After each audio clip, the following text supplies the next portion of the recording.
My name is Lindsay Gary, and I'm the artistic director and the founder of Dance Afrikana. Dance Afrikana is a professional dance company that celebrates the dances of Africa and the African diaspora. Today's piece was around the history of Richard Brock and the history of Brock Park and the First Ward community. Our piece was really dedicated to everything he did to establish the institutions he built for formerly enslaved Africans here in the Houston area. And so a few of those things were establishing one of the first schools for people of color or Black children here in the city. I was personally really inspired by the story of Richard Brock. I'm born and raised in Houston. I still live in Houston. I'm a historian and artist, but I actually had never heard of him. And so I thank Fresh Arts for even bringing that to my attention so that we can tell the greater Houston area about this amazing legacy. And I was also very inspired by the fact that he was himself formerly a slave, but he wasn't freed. He actually purchased his own freedom. So it wasn't like he waited until emancipation. The piece is also about Miss Cleopatra Williams, whose mural is back here, because she was very instrumental in making sure that the park that we're at and that we performed at was actually named after him. So I decided to bring together three major elements, so history, the art of dance, and then also spirituality. I brought these things together because I wanted to do an embodied reenactment of what that would have looked like. What would have looked like with Richard Brock escaping slavery or purchasing his freedom, or others like him, and what would it have felt like? What did he feel like? How can we embody that energy? How can we thank him for all the things he did? And so which you see through the altar that we created for him. I truly believe that outside of historians, that artists are really second in line in making sure that our histories are protected and preserved. And I think that it's so important that Fresh Arts decided to tell these stories of the 6th Ward and the 1st Ward, and that we put this mural up of Miss Cleopatra so people know, the work that she did and the work that she put into making sure history was preserved. I think it's really important as artists that we always tell those stories, and I really hope that we did, we honored his legacy and the legacy that those that came behind him and with him were trying to establish.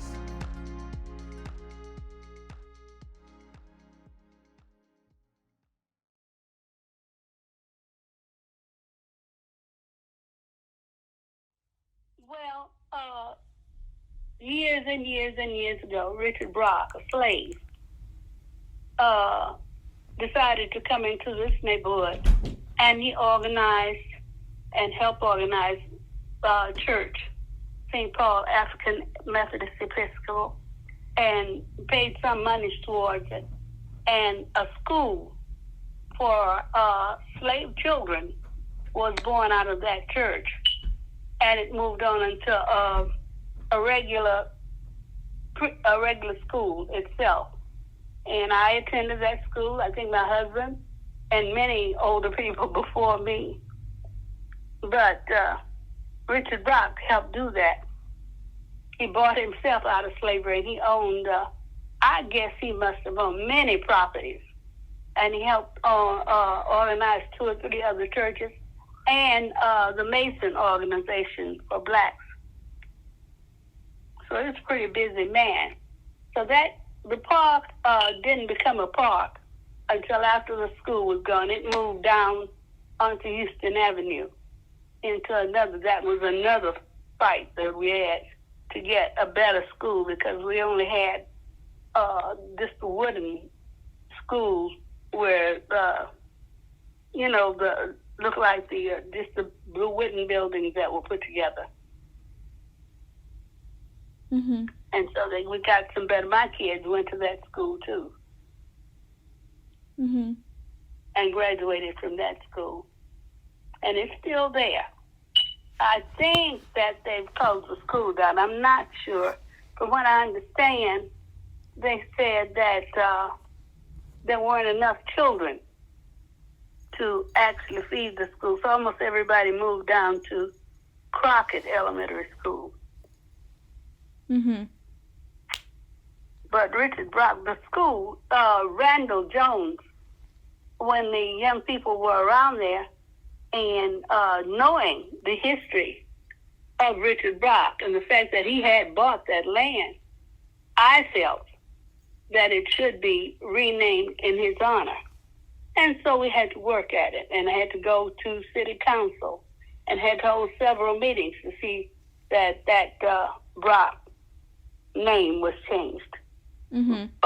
Man Randall Jones was somebody who had, from what I understand, he had won some kind of meeting where he gave money, Mm-hmm. and they gave him the name. But it wasn't appropriate.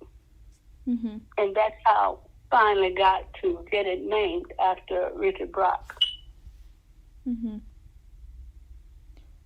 Did you face any challenges when you were like trying to convince your neighbors or trying to convince the community or trying to convince the Houston City Council? Did you face any challenges when doing so? Oh, certainly. There's always challenges when you're trying to get something done that seems to go just a little bit different from whatever hierarchy there is.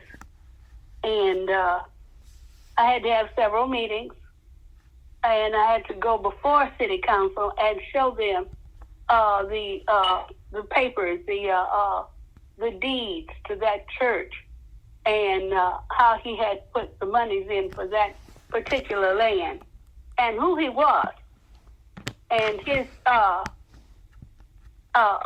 activities that got this particular neighborhood working for a bigger cause. Mm-hmm.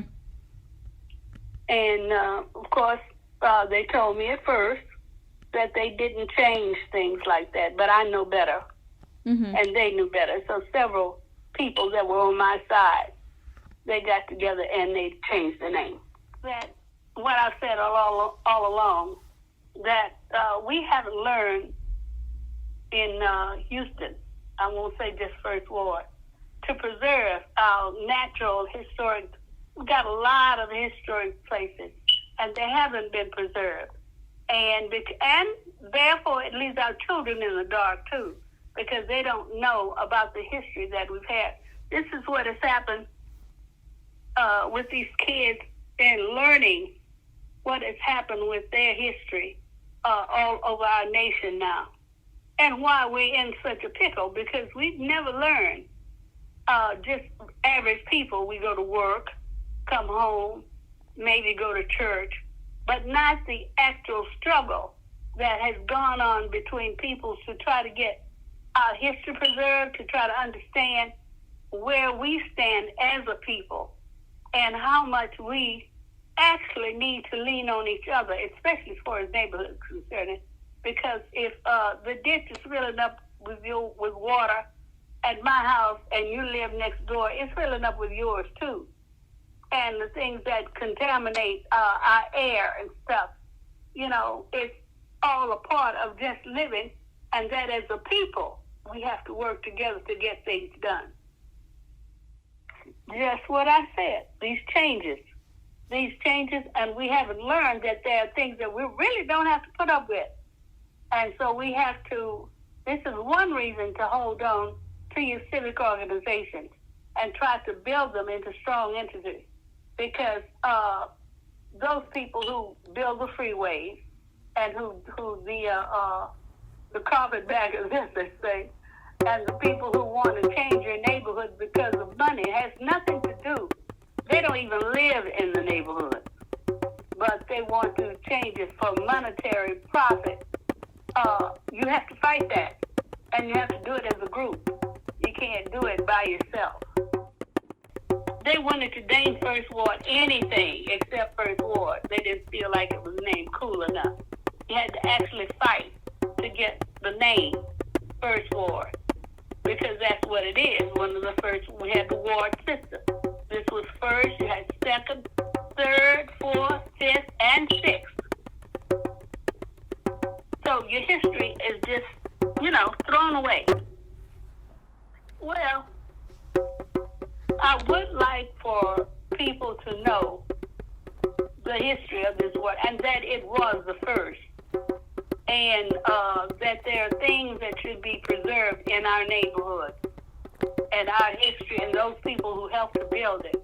I really, and this is the honest to God truth, I had no idea that somebody would honor me with a mural or anything like that. That wasn't what I worked for. I worked in my neighborhood, because I had 5 children, and I knew that the only way that they're going to be able to make it was to have a better education. While I'm working, looking at mine, I looked around at the rest of them, those that hadn't been out of the area and who never gone farther than to maybe to downtown, never to a major park, never to see another area or another city. They weren't able to hold their school proms and things that they wanted to have, the nights out. And I tried to work with them. I had a neighborhood group of about 100 kids that we would sit and discuss the politics and the fact that they had to have, not necessarily going, but had to have a better education to be able to live within this country. And it's deplorable what has happened within this past 3 years. It's unbelievable what has happened with our country and the way that it has been thrown and mashed, and just ignorance, just propounded at this higher level. So that's what I've always fought for, a betterment for these kids and for our community.